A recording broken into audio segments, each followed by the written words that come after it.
নির্বাচনের পূর্বে বিএনপি বলেছিল মদিনা সনদে দেশ চালাবে, মনে আছে? ক্ষমতায় এসে মদিনার নাকে কেটে মদিনার জায়গায় মোদি সনদে তারা দেশ চালাতে চায়। বাংলার মাটিতে মোদি সনদে দেশ চলবে না, আধিপত্যবাদ চলবে না, হিন্দুত্ববাদী আগ্রাসন চলবে না।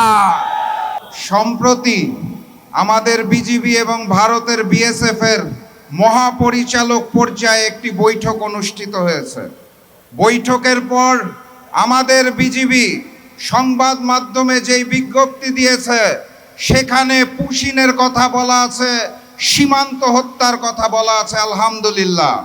তারপরে লক্ষ্য করলাম বিজিবি বিএসএফ এর যেই যৌথ বিবৃতি, সেখানে পুশিন নামক কোনো শব্দ নাই। অতীতের বিবৃতিগুলোতে সীমান্ত হত্যা উল্লেখ থাকলেও এবারের যৌথ বিবৃতিতে হত্যা শব্দটি কেটে সীমান্তে হত্যার জায়গায় সীমান্তে মৃত্যু বলা হয়েছে। আমি তাদেরকে দোষ দিতে পারি না, কারণ আমার দেশের স্বরাষ্ট্রমন্ত্রী নিজের ভূমিকা ভুলে ভারতের মুখ্যমন্ত্রীর মতো বক্তব্য দিয়ে ভারতের সীমান্ত হত্যাকে হালাল করে দিয়েছে। সংগ্রামী সাথী এবং বন্ধুগণ, আজকের যে প্রধান অতিথি এখানে বসা, তার এলাকা খুলনায় মসজিদে ঢুকে গুলি করা হয়েছে। গাইবান্ধাতে বড় বড় মূর্তি তৈরি করা হচ্ছে, মন্দির তৈরি করা হচ্ছে, অর্থায়ন করছেন নাকি একজন এসির মিস্ত্রি। এগুলো কোনো বিচ্ছিন্ন ঘটনা নয়। সংসদে হিজাব নিয়ে কটাক্ষ করা হচ্ছে, পুশিন করা হচ্ছে, সীমান্তে হত্যা করা হচ্ছে। ভারত থেকে হাই কমিশনার প্রবেশ করে অখণ্ড ভারতের স্বপ্ন দেখছেন। বিচ্ছিন্ন ঘটনা নয়। আমার দেশের সরকার নতজানু পররাষ্ট্রনীতি গ্রহণ করেছে বলে তারা নতুন করে সুযোগ নিচ্ছেন। নির্বাচনের পূর্বে বিএনপি বলেছিল মদিনা সনদে দেশ চালাবে, মনে আছে? ক্ষমতায় এসে মদিনার নাকে কেটে মদিনার জায়গায় মোদি সনদে তারা দেশ চালাতে চায়। বাংলার মাটিতে মোদি সনদে দেশ চলবে না, আধিপত্যবাদ চলবে না, হিন্দুত্ববাদী আগ্রাসন চলবে না। প্রকৃত স্বাধীনতা এবং সার্বভৌমত্ব অর্জনের আগ পর্যন্ত আমাদের লড়াই সংগ্রাম চলছে এবং চলবে ইনশাআল্লাহ।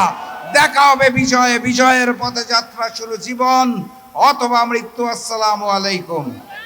প্রতিদিন সীমান্ত দিয়ে ভারত অবৈধভাবে মুসলমানদেরকে পুশিং করতেছে।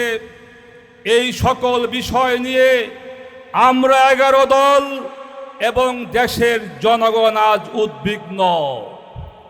কিন্তু আমাদের সরকার উদ্বিগ্ন নয়। আমাদের সরকার আজকে তারা ব্যথিত নয়। আমাদের স্বরাষ্ট্রমন্ত্রী বলে এই সীমান্ত হত্যা নাকি বর্ডার কিলিং না। আমি জানতে চাই, আর কত সীমান্ত হত্যা করা হলে তাকে বর্ডার কিলিং বলা হবে? আমরা জানতে চাই। আজকে পরিষ্কার হয়ে গিয়েছে, এই সরকার যাদের সহযোগিতায়, যাদের ইশারায় ক্ষমতায় এসেছে, তাদের বিরুদ্ধে কথা বলতে ভয় পায়। আজকে দেশের জনগণ ভারতের কোন তাবেদার সরকার দেখতে চায় না। আজকে আমি এই সমাবেশ থেকে আমার বিজেপির সদস্যদেরকে এবং সীমান্ত এলাকার জনগণকে ধন্যবাদ জানাই, যারা রাত্র জেগে আমার সীমান্ত পাহারা দিতেছে এবং ভারতের অবৈধ পুশিনকে ঠেকিয়ে দিচ্ছে। পরিষ্কার বলি, বিজেপি ভাইরা আপনারা এগিয়ে যান, সীমান্ত এলাকার জনগণ আপনারা এগিয়ে যান, সারা বাংলাদেশের জনগণ আপনাদের সাথে রয়েছে। সর্বশেষ কথা হলো, গতকালকে দেখলাম সংসদে বিএনপির একজন এমপি, একজন মুরব্বী দাড়ি টুপিওয়ালা মানুষ তাকে আমি সম্মান করি। যেই বিএনপি জাতীয়তাবাদে ও ধর্মীয় মূল্যবোধে বিশ্বাসী দল, যারা মজিদার ইসলাম কায়েম করতে চেয়েছে, গতকালকে জাতীয় সংসদে এই বিএনপির এমপি মনিরুল হক চৌধুরী সবার সামনে ইসলামের একটি গুরুত্বপূর্ণ বিধান পর্দাকে কটাক্ষ করেছে। আমি অবিলম্বে বলতে চাই, এই বক্তব্যের জন্য ওই মনিরুল হক চৌধুরীকে এবং তার দলকে প্রকাশ্যে জাতির কাছে ক্ষমা চাইতে হবে। আমরা বিএনপির ধোঁকাবাজি বুঝে ফেলেছি। তারা মুখে বলে মজিদার ইসলাম, তাদের কার্যক্রম হলো ইসলামের বিরুদ্ধে, পর্দার বিরুদ্ধে। তাই সরকারকে বলবো, আপনারা ভারতের সাথে সম্পর্ক রাখবেন, তবে নতজানু সম্পর্ক আমরা মেনে নেব না।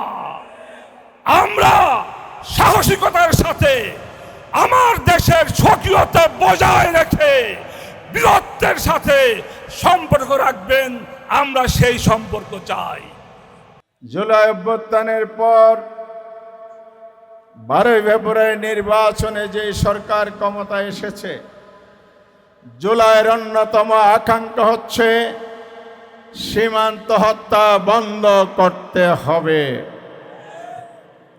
এই সরকার কি সীমান্ত হত্যা বন্ধ করতে পেরেছে? 3 মাস সরকারের সময় অতিবাহিত হয়েছে, সীমান্তে 19 জন বাংলাদেশের নাগরিককে হত্যা করা হয়েছে, 41 জনকে গুলিবিদ্ধ করা হয়েছে। আর সীমান্ত রক্ষার যে বিজেপির দায়িত্বে নিয়োজিত মন্ত্রী, স্বরাষ্ট্রমন্ত্রী বলেছেন, সীমান্তে যদি গুলি করে হত্যা করা হয়, সেটা যদি অপরাধের কারণে হয়, সেটাকে বর্ডার কিলিং বলা যাবে না, সীমান্ত হত্যা বলা যাবে না। ধিক্কার বাংলাদেশের এই প্রধানমন্ত্রীকে, বাংলাদেশের স্বরাষ্ট্রমন্ত্রীকে। ওনাদের উচিত ছিল বাংলাদেশের জনগণের বক্তব্যের প্রতিধ্বনিত হওয়া। ওনারা প্রতিধ্বনিত করলেন ভারতের বয়ানকে।